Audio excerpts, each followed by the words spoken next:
Welcome. Go ahead and get the webinar started here in a minute or two. Everybody sort of join.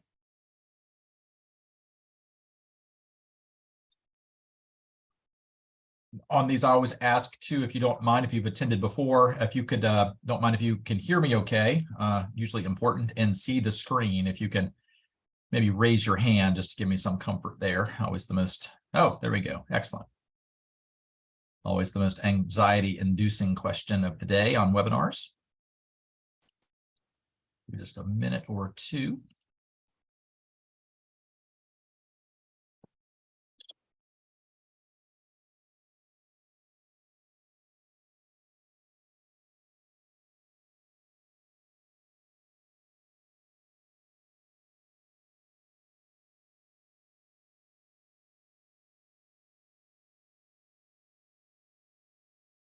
So I'm going to go ahead and get started here. Got a pretty big group today, had a great group on Tuesday. Some pretty good questions as well that came up.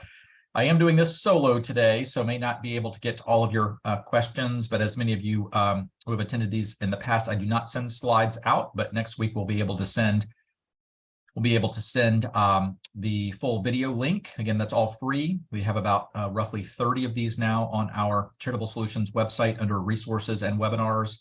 And then as part of all of our prior webinars that we've done, we'll take the question and answer all those in a Word format so that you'll have the benefit of any questions asked for Tuesday and obviously the ones for today too. So introductions, I am Brian Klontz, President of Charitable Solutions. We just celebrated our 20th year anniversary about a month ago, still a little shocked to verbalize that. But what I really want to talk with you today, which is very, by the way, unlike other webinars that we tend to do. So many of you know we tend to be much more on the, I hate to say esoterica, but sort of the esoterica tax and legal and definitely much more technical. Last month's obviously was on the Secure Act 2.0 and what that meant for QCDs and gift annuities and CRT gifts as an example. This one is definitely sort of taking maybe two lanes over from what we normally talk about. And even in preparation for this, I spent a lot more time than normal, less a sort of video blog brain dump of things that we do every day, and more of a sort of reflection of what I've sort of seen in my career around sort of the why, motivations and philosophies, obviously, of mega donors, and that we're seeing, I believe, a very, very different attributes and goals from donors that we work with as part of Charitable Solutions, in particular the last 2 or 3 years. So I'll sort of tease that out a little bit. And that really starts obviously with the 7 phases of philanthropy. The giving pledge was sort of a sort of component of all of this as part of that evolution. Epic hero story. So obviously the work Dr. James has been doing, which is unbelievable the last few years in particular. And then also more contemporary would be the effective altruism movement. And so these really, again, become the motivations that are quite different, certainly, than what we had seen in the past. So I very much have been sort of a student as part of this too. So this is more of sort of a reflection, as I mentioned, of what we're seeing, number one, but some context by some of these other trends for these very, very large donors. So with that as context, I'm going to jump in. Many of you know, fortunately, unfortunately, sort of use a 5 or 6 minute sort of overview on some of our activity as a firm.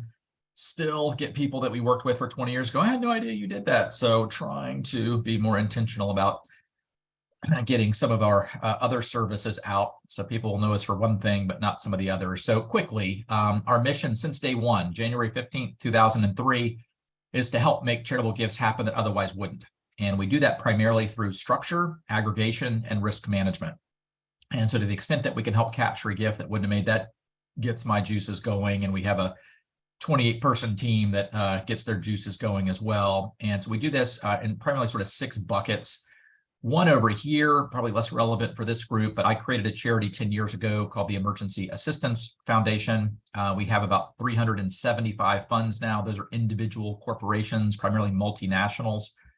You can see they're covering about 12 million employees. So we've done over $300 million in grants in 2020 through 2022, primarily for COVID. And those are, I think, to 67 different countries. So you don't have fun on risk management. We can talk about that on a different day, maybe at a bar. So it's a third-party administration, but really what we're doing primarily is outsourcing disaster relief and personal hardship funds to that charity. Again, all about risk, being able to maintain that the donations are fully tax deductible, and then all the grants, at least domestically, are always tax free. Since you have an arm's length between the employer and the employee, breaks the nexus between the employer group, and therefore it's not deemed compensation. So anyway, I got all excited about that kind of stuff. So that's one piece to audits around that space. What we're doing today, obviously sort of CE stuff, did a ton of these virtually, which I enjoyed doing sort of during the non-travel COVID zone. That is coming back like crazy. I think I've got 4 cities in 5 days next week, which I'm tired thinking about it, but certainly the spring and the fall, or primarily professional advisors, obviously board staff, nonprofit. So we have a whole page with about 25 or 30 different topics. I do probably most of the speaking, but we have 3 others on our team that are doing that as well for different groups, and still do some of that virtually too. We've done a lot around gift annuities. So since day one, again, the only 2 types of gifts that charities can lose more money than the original gift would be non-cash assets and gift annuities. So spend a lot of time in the gift annuity space around risk management, both helping existing pools in terms of doing stress test actuarial audits, looking at any sort of concentrated risk, potentially reinsurance design and placement where that makes sense. So we've done all that again for the full 20 years. More recently, launched Charitable Appraisals LLC. So our tagline is, if you can give it to charity, we can appraise it. We were stumped on that with a horse that came up about 6 weeks ago. Don't do horses. So it's donated to a hippotherapy nonprofit program.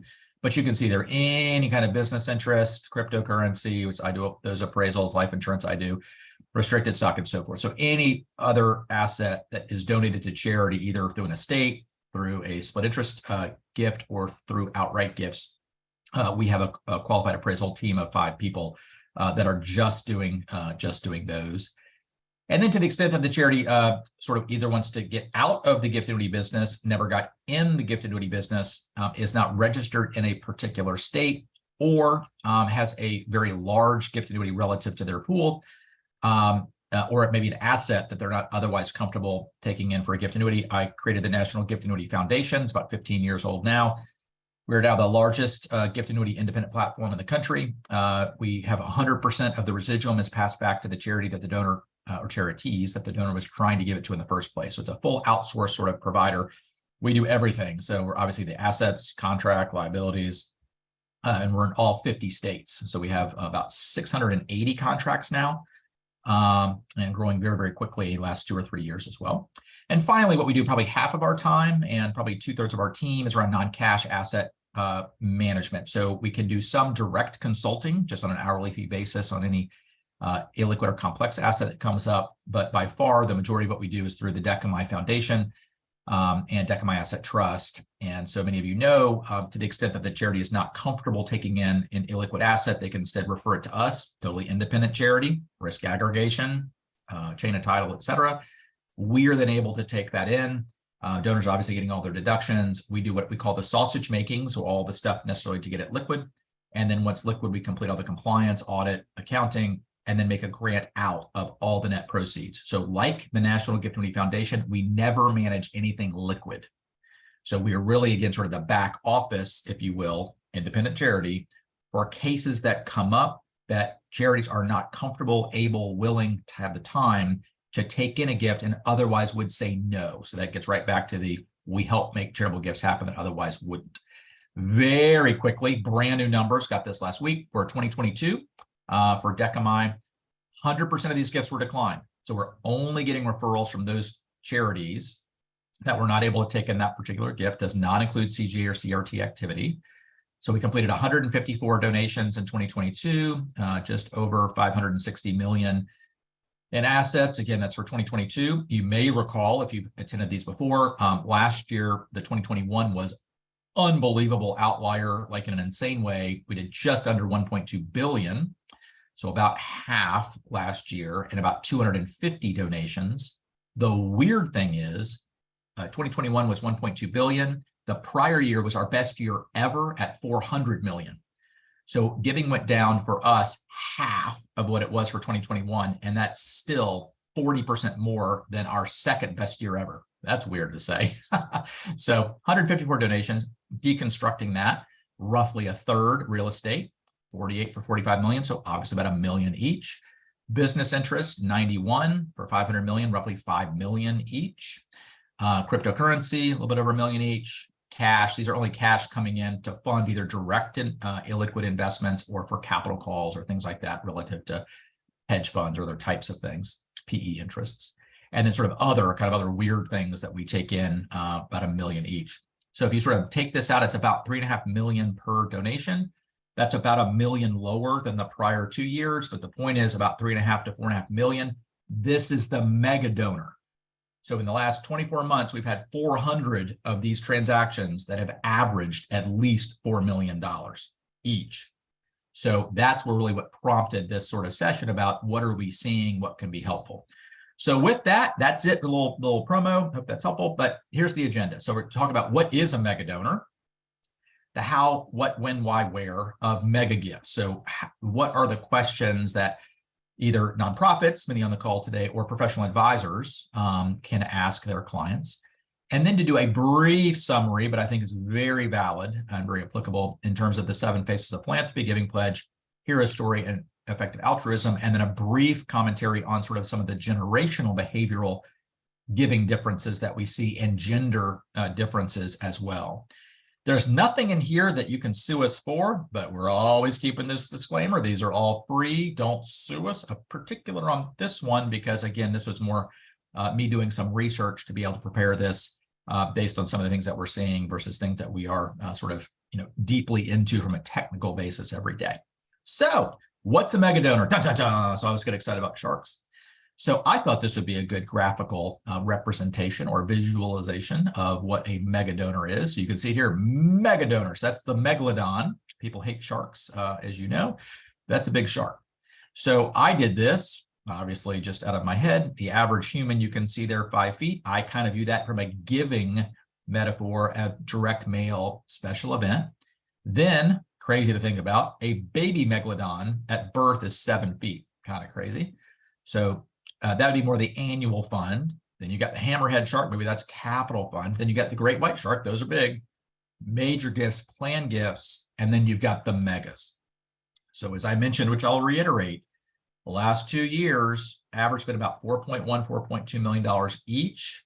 We tend to work with about 6 to 8 billionaires each year that we know of. There are probably more. We're not talking to any of them. We're always talking with their family office or their advisors. But the point is that we are seeing from a very interesting perch, again, the rationale as to why.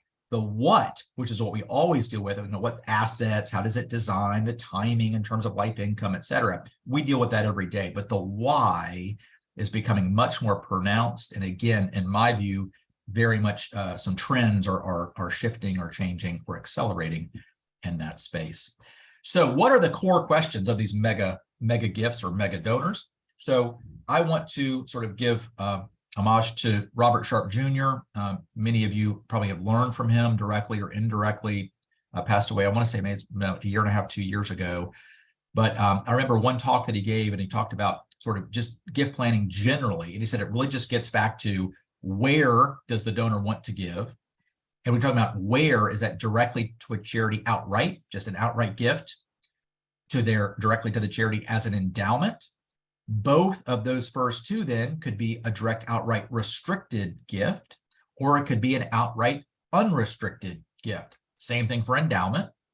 So some additional attributes there. Or it could be sort of what I'd call indirectly, so to speak, through a donor advised fund, kind of as that intermediary, still direct to a charity, donor advised fund sponsor. I get it.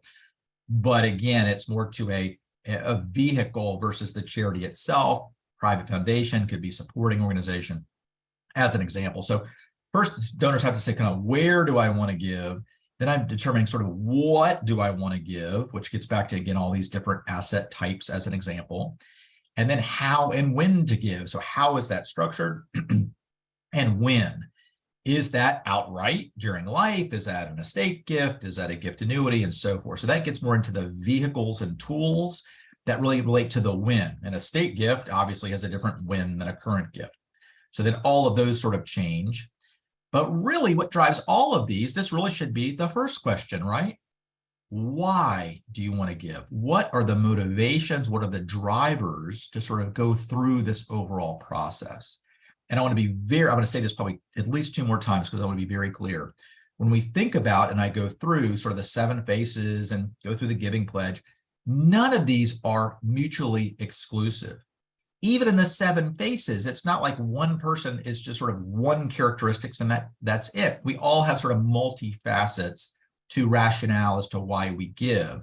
So I want to make that very clear, but I think there could be sort of this quilt effect, or maybe a Venn diagram type effect across these sort of general, almost tectonic shifts that get back to the why. So this will make more sense as I sort of go through, but I sort of want to make that point. But I remember when Bob Sharp sort of said this, like, that makes total sense. I love simplicity. And it's basically getting down to why do they want to give? And as soon as you have the why, that's the motivation. And then it becomes where, what, how, and when. So thought that may be helpful, was to me. So let's just jump right into it. So we talk about the 7 phases of philanthropy. I got into this business February 10th, 1993. So just over 30 years here as a couple weeks ago. And the point was about a year after that, I think it was 1995, when I actually came across the 7 phases of philanthropy. So Russ Allen Prince has dedicated his entire career as a researcher to ultra high net worth families, works with family offices, and it's not just around philanthropy. It's really just sort of all family office, high net worth, ultra high net worth services. And then Karen Marufile, I think they went together.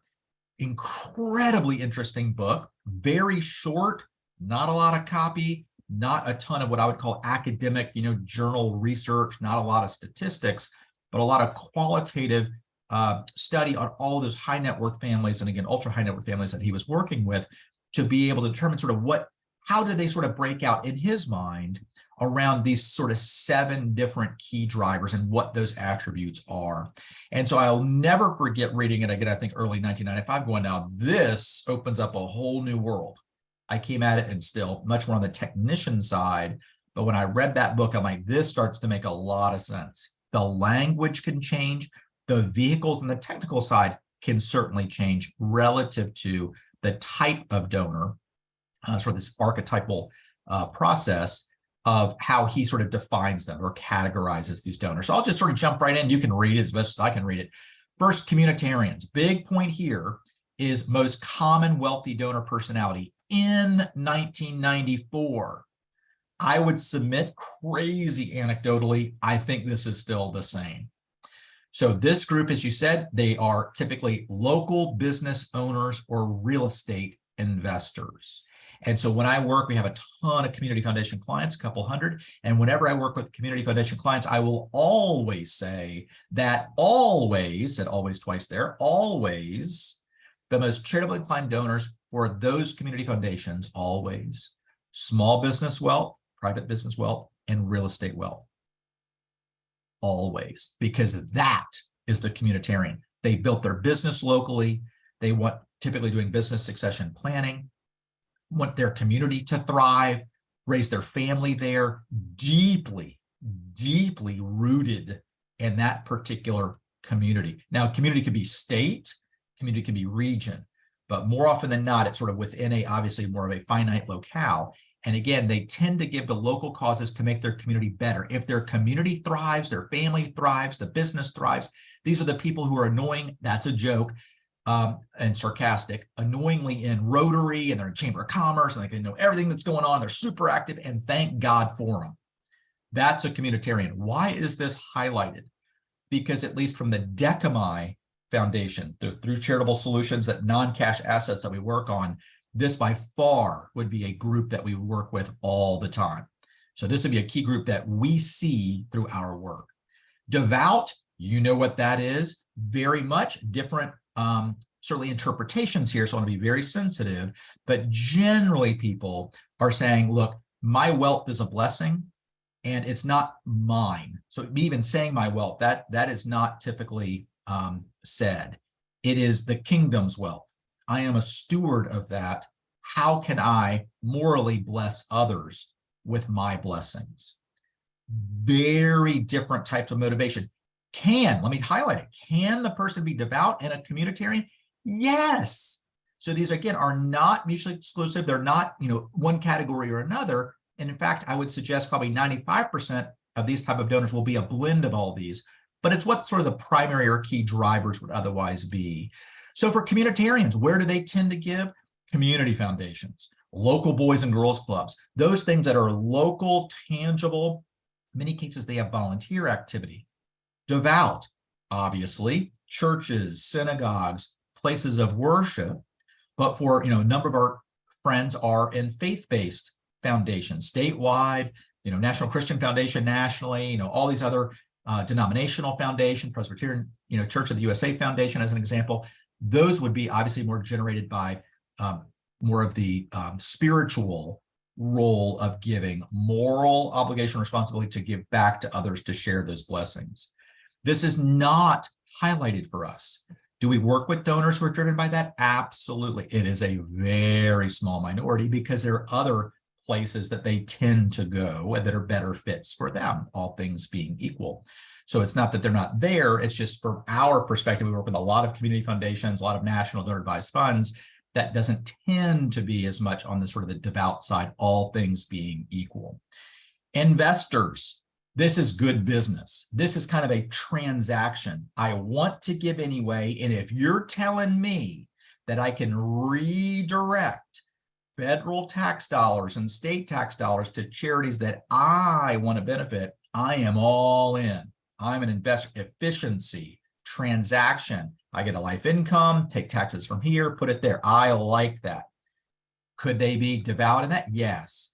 But you can see here, it's much more a good business piece, and they want to be very tax wise, very efficient about their giving, because in many cases, investors think they can invest in their passions and their community and their causes better than any others, in particular, if the others are government. That tends to be the driver here. Again, highlighted, we see a lot of those.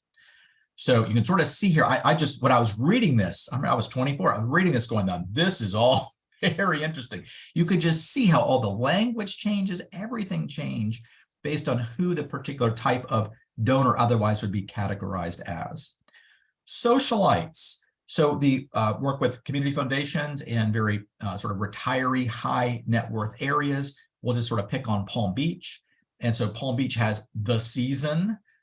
Naples, Florida has the season. So that's in the winter.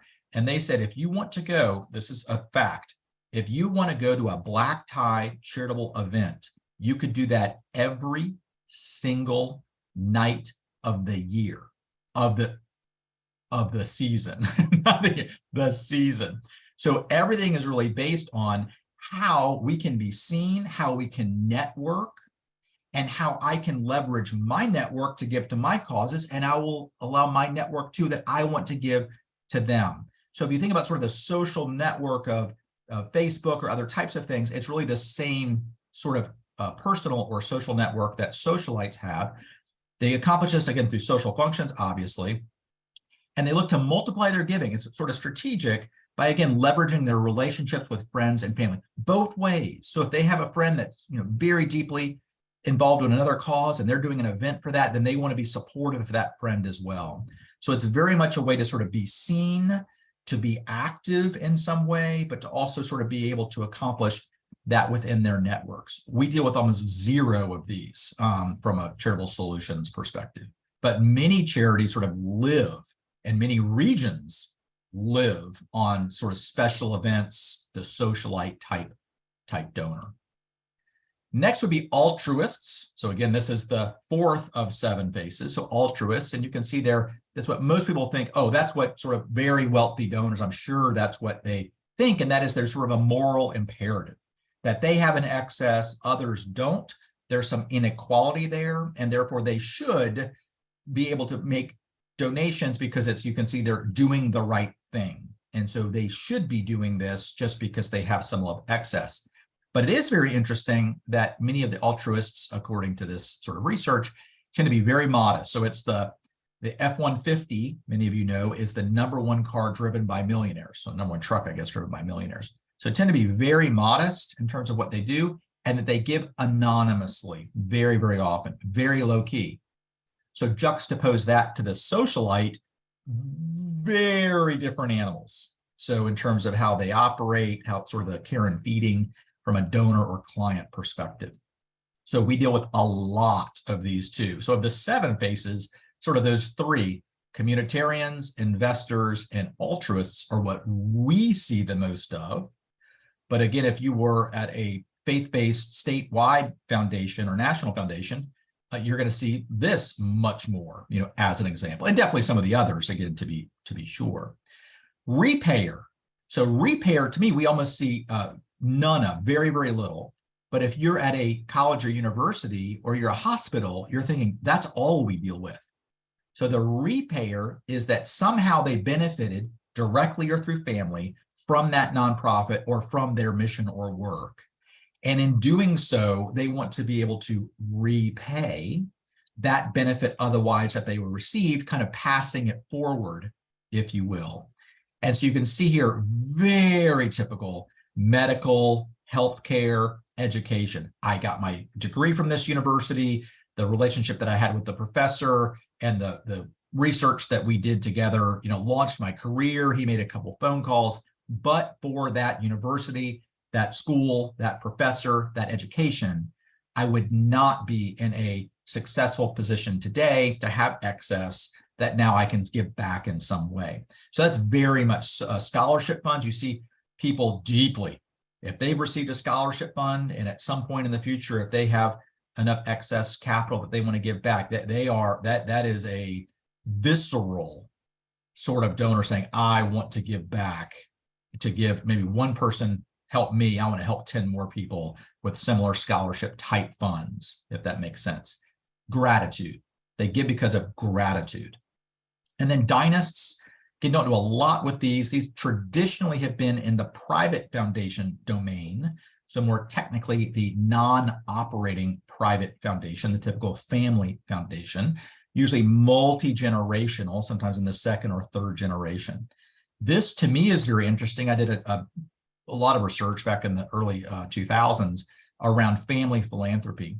And so interviewed a bunch of families that we had done some work with. And one of the very interesting things to me, kind of profound, was that more than half of them basically had this statement: I didn't know charity was an option. It was expected of maybe me and certainly the family. And my grandmother would come and she'd pick me up, Sunday afternoon, and we would go serve lunch. I mean, I didn't know I could opt out of that. That's what we did. And you do that when you're 4, 5, 6, 7, and so on. And that becomes ingrained. So it really becomes, again, an expectation. They're socialized to value and the justness of supporting worthwhile causes. And again, they are expected to support nonprofits or their community in some way. They really view that as a moral, almost obligation to be able to support others. And that was sort of entrenched in them, almost in the DNA. The thing that I found profound was at least half of those people said they did not learn that in terms of the modeled giving or modeled volunteerism from their parents. More than half, I found that very interesting, were grandparents, aunts, or uncles, or maybe a very close family friend. So sometimes when you talk with them, like, what made you start giving? And you can think about this yourselves, when did you start giving and why? Very often it was some kind of modeling or an expectation of, I don't know, I had the piggy bank of give, save, and spend. And I just had the piggy bank and they told me that that's what I do with the giving portion. It's like, okay, and then you do that. And then all of a sudden that becomes a habit or a value. So anyway, so these are the 7. I'm not going to spend too much time. It is a very inexpensive book. You can go on to Google, obviously, and Amazon, and buy that as a used book. I believe it is incredibly relevant today. Obviously, it goes a whole lot deeper than 2 slides. However, if you're cheap like I am, you can certainly get a much more robust review of this just on Google anyway. So I just encourage you. This was the first book that I read that really changed the way that I viewed sort of the different characteristics of donors. And then so the language, how would that change? So this is just a quick gift annuity example. So Dr. James has done tons and tons and tons of research on sort of words that work, in particular in the giving space. And so a lot of studies sort of came back to the best way, tested all kinds of different phrases, to describe a gift annuity would be receive an income tax deduction, lead with the income tax deduction, and make a gift that pays you income for life. So all the other words, these were the ones that he found that were suggested to be the best words in terms of the best outcome, that they would actually do a gift annuity or ask more questions. So how might you change that? This is just what I'm throwing in here, editorialization, for a communitarian. If you know the person's kind of more of a communitarian, you might say, receive an income tax deduction and make a gift that pays you income for life, with the remainder providing the maximum impact on your community. That person might say, you are speaking my language. That is my why. Versus the devout, remainder providing the maximum stewardship benefit in the kingdom. That would be something that you could add to or fold in to the language, whether it's gift annuity or not. I hope you get the point. An investor, remainder going to your favorite charities, or I even put on there, or perhaps nothing at all. This sums it up. They had, it's like you had me at hello. You have an investor at income tax deduction. They're happy. They're like, done. I want that. And then also if I can get income back, they're like, ooh, even better. And then I can redirect those tax dollars. Otherwise it would have been paid to my favorite charities. So it might just be as simple as this, like you're getting all the investor right out of the gate. So usually short and sweet with clear benefits are best. And then socialite. This is a long sentence, but I will make the sentence anyway. Here's what a gift annuity is, blah, blah, blah, blah. Which, if you were to do a gift annuity, we would announce that at our next event, and you will qualify. You will qualify for our Legacy Society, which holds an annual dinner, which is another event, and your actually name will be put on our wall, recognition wall. If you said all that to a socialite, they'd say, that sounds really good. You're like 4 of their socialite buttons. Recall the altruist that gives anonymously, lives kind of modestly and frugally. You would not say any of these words, like none of those words. That would be, again, very off-putting. Like, oh, I don't want to do any of that. Oh, no, but look at the wall and your name will be right there. No, I want to be anonymous. Like, no, I don't want to do that. So you can see here, it's not subtle between some of these different types of mega donors. So moving on, then we talked about sort of the 7 phases of philanthropy. I hope that's interesting. It was great for me actually to revisit that, realizing how relevant it remains. But then you also have the giving pledge. So I think all of you sort of know what that is. I'll define it quickly. When I was doing the preparation for this webinar, I learned a lot about the giving pledge, a lot more than I expected, frankly. So first, Warren Buffett and Bill Gates, it's only been around since 2010. I thought it had been around longer than that, just in my head. So seems like it's been there a while. It is a pledge, not a legally binding pledge, not a contract, to give away the majority of wealth during life or at death globally. So not where you give it away, but people globally can participate. I thought there were around 170, 180 members. There are 236, and it's over 28 countries. So it's a much more sort of global movement than I had otherwise expected. I would have thought, maybe making this up, maybe 90% would be maybe UK and US as an example, maybe Canada, but much broader, in particular Asia of late. So that's been very, very interesting to watch from a trend standpoint as well. But one of the things I really found interesting, I had no idea, but on their website, givingpledge.org, click that, you go on their website and it has a list and it has each class. So for example, I find this interesting as well. In 2022, I'm just recollecting, I think there were like 5 people globally who signed the Giving Pledge. I would have thought it'd be a lot more than that, but some years it's a lot, some years it's a little, but globally only 5 people, quote unquote, signed on to the Giving Pledge. Now, obviously, a number of people, thousands maybe, are doing it, but not signing on to the pledge and being sort of there. Maybe a socialite person might do that. Maybe some others might do that, but maybe that ultra is like, no, I don't want to be on there. So you can start to see how the 7 phases start to interrelate a little bit with the Giving Pledge. But this, the most important thing is they are encouraged, don't have to, encouraged to write a short letter as to why. Then what they do is if you hover over their head, so they have a picture of each one for each year, obviously their name, hover over it, and there's a link for maybe 3/4 of them, and you click their little head, and it pops up the actual letter. And they do two things. I think this is interesting. One is they'll transcribe the letter so that it's all consistent. But then if you click another link, it goes to the actual screenshot letter that the person sent in. So some, I just clicked through, like, that's really weird. So some that I clicked through, it's just handwritten. I believe, if I'm not mistaken, like Mackenzie Scott, who joined maybe a year, 2 years ago, hers, you actually see the email. So it's like the email header, and then she writes the stuff, and then she just signs the email. So I don't know why I find that interesting, but sort of the format that people use. But most importantly, if you sort of read the 7 Faces of Philanthropy, or if you sort of just revisit the 7 Faces themselves, and then you actually look at their letter, one might say, I was called by God to do these, that devout. Within the first 2 sentences, almost always, they're self-identifying, not realizing that, as to their why. Very interesting to me. So I read about 15 letters, and I could almost every time, I think 12 out of 15, like, boom, they're communitarian. Boom, they're, I mean, you could just see it right out of the gate. So it's interesting, again, sort of after having the context or framework of the 7 Faces, then to look at that. So I'd really encourage you to sort of take a look at that too. Now, I'll pick on Warren Buffett a little bit. He's got tons and tons and tons of great quotes. And one of the great quotes is, you should give your kids so much that they can do anything, but not so much that they can do nothing. And you say that to a millionaire or billionaire next door, that resonates in a big way. T. Boone Pickens, who we lost about 1.5 years ago, had a great quote. He said, I never want to put my child in the situation where he or she doesn't have the pleasure of bringing home a paycheck. Also resonates. Now I'm going to be a little bit prickly. So Warren Buffett, weird that it's not weird that we know what his estate plan, and we know what his estate plan has been in the public sphere for almost 25, 30 years. It's weird that it's not weird. Say that 5 times fast. He's giving 2% to kids, 98% to charity. I'm a math guy. On a percentage basis, you're like, wow, he's super charitable. And he is super charitable. But a math person will also say, 2% to kids, his current net worth is 120 billion. Can anybody on the call today do a little quick solar calculator math of 2% on 120 billion?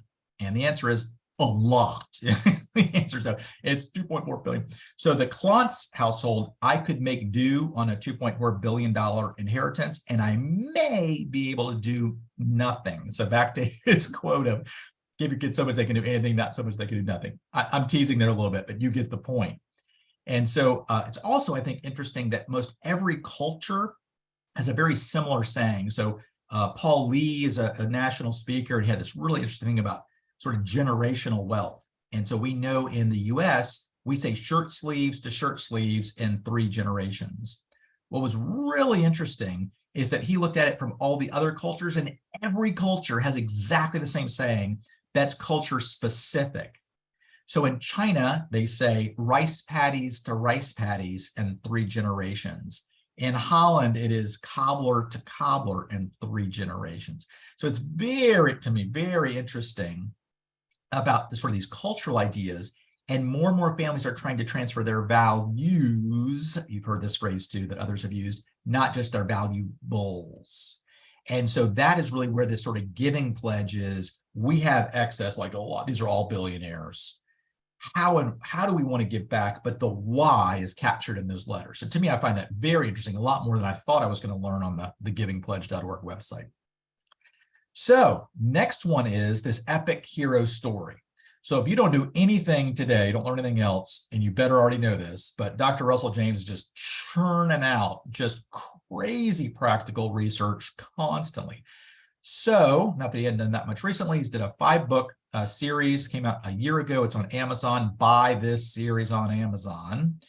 And you can see their fundraising method and science. He was very gracious to do a webinar presentation. I hope many of you attended, and maybe 2,000 or so attend back in August, that summarizes some of these things. They go much deeper. So the first book is storytelling, then primal, then this epic sort of hero cycle story, and then the Socratic. And the visual is, can't make this up, he has 2,000 slides. I can't make it up, that convey visually sort of the key elements of each of these 4 books. So I just really encourage you to do that. Also, he gives away everything.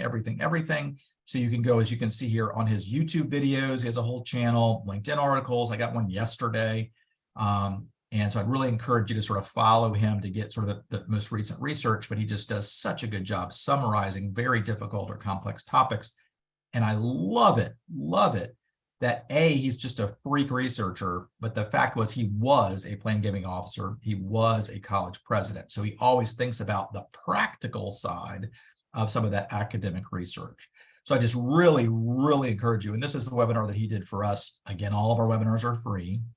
So you can go onto the website and sort of read this. What's the point? The point in all of this is think about the 7 faces, think about the giving pledge, and then how can this otherwise be framed to encourage people to be able to give these mega gifts, not big gifts, mega gifts. And more, he's sort of saying you should sort of frame it as you can be the hero. So you all know the sort of the Star Wars story, the Hobbit story, which he goes through, you know, the person and sort of downtrodden, things kind of rough, and has been invited to an adventure, and they say no to the adventure. They no, come on the adventure. It's this great quest, and you know, we're going to go off and do something, you know, amazing. And then they go do that, and then wonderful things happen. There are all kinds of trials and tribulations, and then they come home. And now they're the hero. And that's, again, the hero cycle. About 80% of literature sort of goes through that cycle. How then to put the donor as the hero? We're trying to complete this project. We're almost there. Come on us with an adventure. Be our hero. Accept this quest to be able to help fulfill this goal. And he uses a lot of language that's very sort of academically tested, but very powerful, based on, again, how to tell the story, what are some of the primal things in our lizard brain from behavioral economic, behavioral finance, and philosophical moral frameworks, creating the hero story, the questions to ask, and then again, the visual encapsulating all of these key things on various slides. So I just really encourage you to do that. Again, this is more the sort of the motivation and trend that very much is coming up, because these people generally want to be, major here. It's the naming the school, that's naming the college. I mean, these are just gigantic gifts, but how that is framed is critical to be able to encourage them to give at that level. No matter what their face of philanthropy is, that this can be used, again, for any donors for these sort of larger lifetime type gifts. So the last one that I want to talk about is effective altruism. So this is a very interesting area. And so in a weird way, if I want to do a poll, which I'm not going to do, so be thankful I'm not going to do a poll because I'd probably screw it up. But if I asked everybody on the webinar today, hey, effective altruism in terms of the definition is using evidence and reason to achieve the greatest good for the greatest number of people. I'm guessing if you have to say that makes sense or that doesn't make sense, I'll bet you that 90% of you go, well, I don't know, that kind of makes sense. As you layer down, it becomes much more interesting. I'm going to layer down a little bit. But the point is that this really, since 2010 or 12, last 10 years, has been the language that I think my partner Ryan Raffin is on the call, leads our non-cash areas, our managing partner, our Russ Willis, I may be on the call too, so does our tax and technical work, that when they're listening to these donors or to the advisors of the donors conveying the donors' goals, we're hearing this language over and over and over again. And one thing is, I think I may have it on the next slide. Yeah, I'll talk about Sam Bankman-Fried on the next slide. But more and more, it's this very analytical, very data-driven approach to how do we do the most good possible. And so again, it's a very, very intentional sort of approach. But now let's talk about some interesting things. One, I would encourage you, if you have any interest in this particular philosophy, to look at a TED Talk Peter Singer did, I think it was 2013, 2012, and sort of coined this whole phrase, effective altruism. And so this is a quote, very interesting. So it makes no moral difference whether the person or living thing, I added that, and you'll see here in a moment, makes no moral difference whether the person or living thing I can help is the neighbor's child 10 yards away from me or a Bengali whose name I shall never know 10,000 miles away. The moral point of view requires us to look beyond the interest of our own society. I want you to think about something for a second. How would that philosophy mesh with a communitarian? Not at all. That this would not be a good fit for a communitarian. They're talking about, what do you mean 10,000 miles away? I'm helping my neighbor. I'm helping my friend. I'm helping my community be a better place. It goes so far, very interesting to me, to create an organization. They're type in 80,000 hours. It is an organization that ranks careers based on these filters that otherwise would have people be the best effective altruist they can be. So what career, based on my aptitudes, interest, and background, what career could I choose to achieve the greatest good for the greatest number of people? Again, it's very data-driven. And there's this whole other philosophy, which we hear a lot, and that is the earn to give philosophy. So an earn to give might be that even though I may not love a career, maybe I want to volunteer, it would not be the morally correct thing to do to leave that career if I can earn a lot of money doing that. Because if I can earn a lot of money doing that, then I can give more and more of that money and wealth away to do what? Help be the greatest good for the greatest number of people. This gets weird. So should you have, as an example, I'd say, hey, I know a friend, he's a cardiothoracic surgeon. I'd like him to come down to the mission and see the homeless people that we impact every single day, and maybe he can help serve lunch for an hour. A true, I'm probably stretching this a little bit more than I should. There are lots of degrees to this, but again, do your own research, going to come to your own conclusions. But a true sort of effective altruist earn to give type philosophy would be that surgeon should never leave the hospital. Because if he does one more surgery, he might make $2,000, I don't know, makes $2,000. He should do that surgery and then give that to the mission. That achieves the greatest good for that finite resource, which is his time and experience. Now, there are a lot of critics to this. I'm not pitching this anyway, but we're hearing this more and more and more.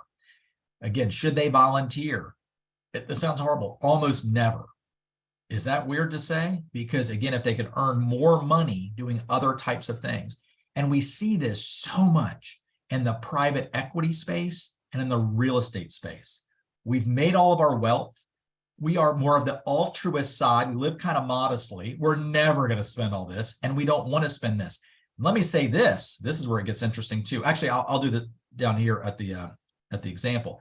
But the point is, they would say, I've already earned all this wealth, and really all I'm doing is I'm amassing more, not for me, for society, or I'm giving away now to society as fast as I can earn it.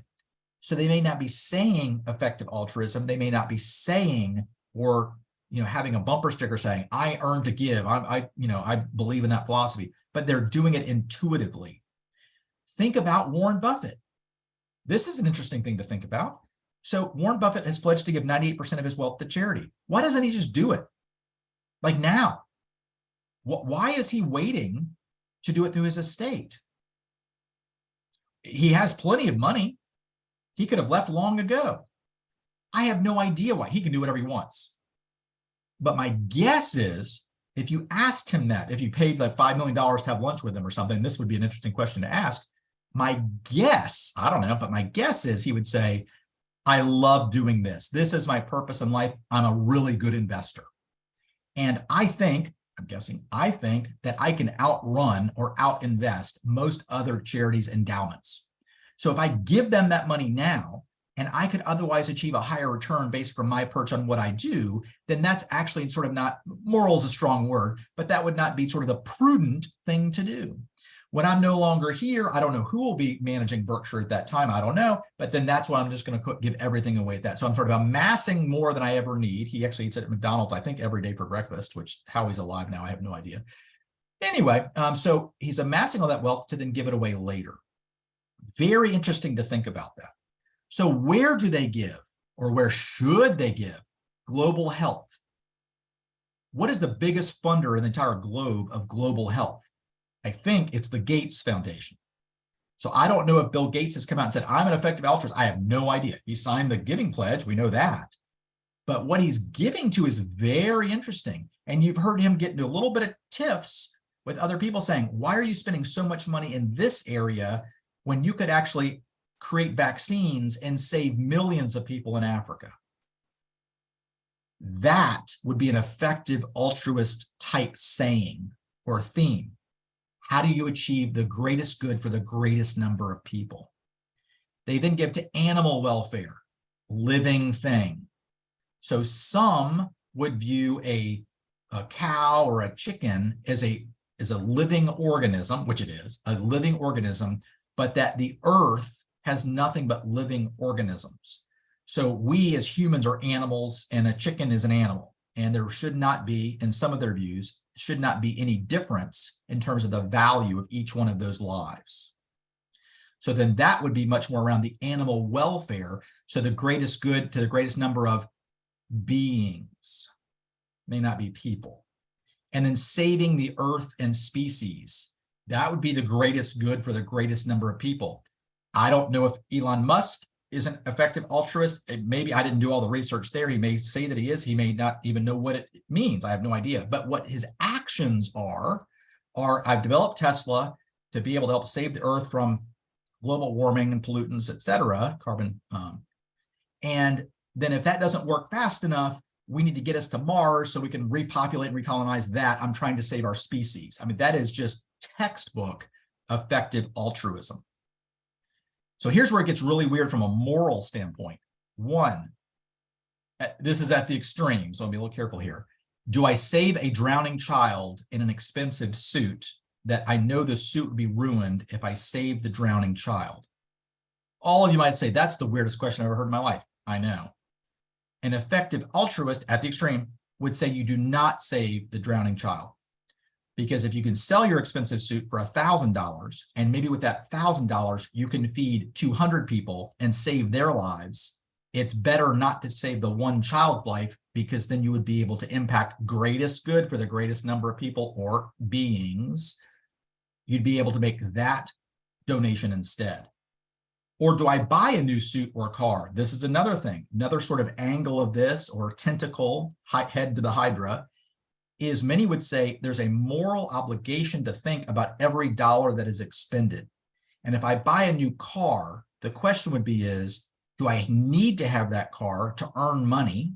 And if I overspend morally, I am actually sort of killing people at the extreme by using that additional amount of expense beyond what is needed that otherwise could be used for vaccines in Africa or Asia or other places that don't otherwise have them to save lives.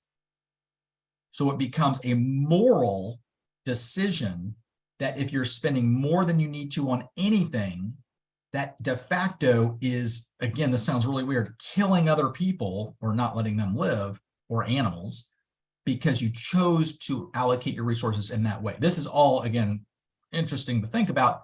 My point here is, if you think about Bill Gates, if you think about Elon Musk, if you think about a ton of tech companies, this is a big theme. And when I talk about tech, here's some of the criticisms. Sam Bankman-Fried, the FTX thing that did not go very well, was sort of the poster boy for effective altruism. They're the ones in shorts and, haven't taken a shower for, 2 weeks, and they're, raising billions and billions of dollars, and that what they say will all be used to have the greatest impact on the greatest number of, again, people or beings.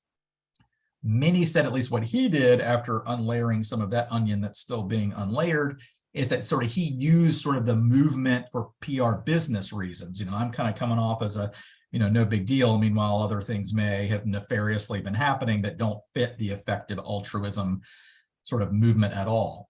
Also interesting, critics cite that it's data-driven, totally optimized giving that in the nonprofit space, I think we would all agree, is crazy mushy. This is not input, output, doing calculus as an example. And that's very much what this is, by the way. So I took a lot of calculus or actuarial science Minor, and to go through calculus 3. And once you get into calculus, most anybody that's taken calculus, the main thing that you're doing, one area is sort of derivatives, and it's around optimization. So you're using functions to determine min and max. What this basically does is they're almost doing this function, they're making a mathematical formula to determine the max. They're always trying to optimize every dollar that they're making as gifts. But you can see that it's harder than it looks, and it promotes, think about this, a disconnection of society, because most of the gifts, certainly from the US, are going other places, not the US, because it can go farther. And the people that are doing this are, again, very data-driven, and in a weird way, almost say it would be morally irresponsible to be a volunteer or do other types of things, unless you can somehow justify that being the greatest impact or benefit for the greatest number of people or beings. This one was very interesting. So you can see here at New York Times, telescopic philanthropy aimed at distant populations and envisioned effective altruists sitting around in a San Francisco, a little dig there, skyscraper, calculating how to relieve suffering halfway around the world while the city decays beneath them. So what others say too, very focused very little on systemic change. I'm helping with vaccines, I'm helping with food, but what about oppression, income inequality, racial inequality, all these things that become the systemic issue producing this acute need? They're then focused on just the acute need side. So they're not going sort of upstream enough. Generally speaking, it's more about the volume of benefit, and primarily elite, white men, US, UK, using wealth. And that's what we're hearing and seeing. Frankly, those are a lot of the donors that we work with, are these tech, business, again, very investor, optimization, efficiency, all that kind of stuff kind of comes very easily into the philanthropic space as well. And sometimes it can get back to the actual how they're doing it. So Mark Zuckerberg created the LLC, so the Chan Zuckerberg LLC. So it's a very different vehicle used, I'm not saying for effective altruism, but for their philanthropy. And so B Corps as an example, so you can see here too, current trends, advised funds, supporting orgs, more impact type funds, direct investments as well. But these charitable LLCs, as I mentioned, like the Mark Zuckerberg one or the Patagonia, so basically a B Corp conversion. There are about 3,500 B Corps now. So Warby Parker, again, Patagonia, a number of very large companies are much more saying we are not focused just on shareholders, we're focused almost equally on stakeholders, which might be 4 or 5, or maybe the environment is the #1 stakeholder by priority. That'd be very sort of effective altruism sort of language or philosophy. Timing, I already talked about this, sort of maximizing deductions for lifetime giving. That's very much a focus, but also retaining, not spending assets to maximize growth. That's the Warren Buffett piece that I mentioned before. We might retain this because we think we can outrun. We do private equity and we're really good at private equity. If we get 14 or 15% rate of return, maybe there's a donor advised fund that will allow us to invest in these private equity opportunities to make it grow bigger and bigger and bigger, and then to be able to have more and more eventual or current impact from those investments too. And the final 2 pieces here, I know there are a couple of questions. I've got maybe 3 or 4 minutes left, so I'm definitely going to answer those sort of off. I apologize for that. But the 2 things I want to talk about briefly are these generational trends. So it's weird to verbally say that the Depression era will no longer be among us at all in about 2 to 3 years. Totally gone. This generation has been with us our whole life. That's how life works. There's a 100% mortality rate in this country. Hate to tell you that. They'll all be gone. What was their estate plan? It was always one sentence. Everything I have, 2 kids. That's the estate plan. Versus boomer cohort, very different, Generation X, and now Gen Y. Now it's my niece going to Haiti, didn't know that they needed a well. We went there with our sorority group over spring break like 2 years ago, 3 years ago. They need a well. She puts a GoFundMe link to Facebook, to Instagram, take a bunch of pictures. They raised like $2,800 or something crazy in like 48 hours. Bought the stuff. They said they didn't dig the full well, but they dug a big hole. And so then they took a bunch of pictures, and then a week later they flew back. That is totally different than how the Depression era ever gave. Depression era gave big blue chip national charities that they trusted. Generation Y, they don't trust any large institutional charities. A little bit overstated, but not much. It's much more, again, small social grassroots network where there's actually engagement. So very, very different generationally from giving trends. And gender, Male, I'll pick on my own gender. We're horrible. We restrict everything. Restrict during life, restrict to death, but restrictions on restrictions. 10 years after that, I want more restrictions. I was just, oh my God, we love to restrict. I don't know why. But good news is, Calculus 3 will tell you that 73% of the time the surviving spouse is a female. So 28% of the time, 27, we're killed off. I know why, I won't go into it. So now you have the female left doing the estate gift. And women tend to give back much more trusting, much more discretionary. So for community foundations, as an example, very large estate gifts that are unrestricted or field of interest, which are also discretionary, almost always coming from women. So not always, but almost always. So again, gender trends, very, very different. So my hope is if you think about then the 7 faces of philanthropy categories, still relevant, the sort of the giving pledge piece that sort of come into play, again, very much on a global sphere. Then you have not just effective altruism, there are others, but that tends to be the one that's getting the most press now, primarily becomes Sam Bankman-Fried and other primarily tech, wealth, thought leaders about where they're choosing to give.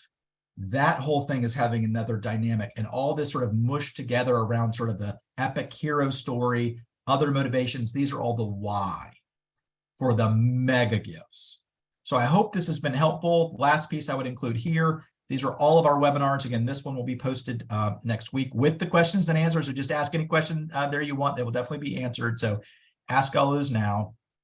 And you can see here back in August of last year, how to talk with people about wealth in ways that inspire major gifts of assets. That was the Dr. James one. So again, that's just one example of the free webinars. And again, this goes back to 2020. I only had so much room, so we'll get about 30 or so now. So I hope this all helpful. I found it very interesting, sort of learning from myself, refreshing a lot myself, but then also saying, wait a minute, a lot of these conversations we're having with donors are very relevant, in particular to this sort of giving pledge, hero story, effective altruism, but within sort of that framework, in my view, of that sort of 7 faces of philanthropy. So thank you so much for joining. Hope this was helpful, and hope you'll attend next month's webinar as well. Thanks, guys. Bye-bye.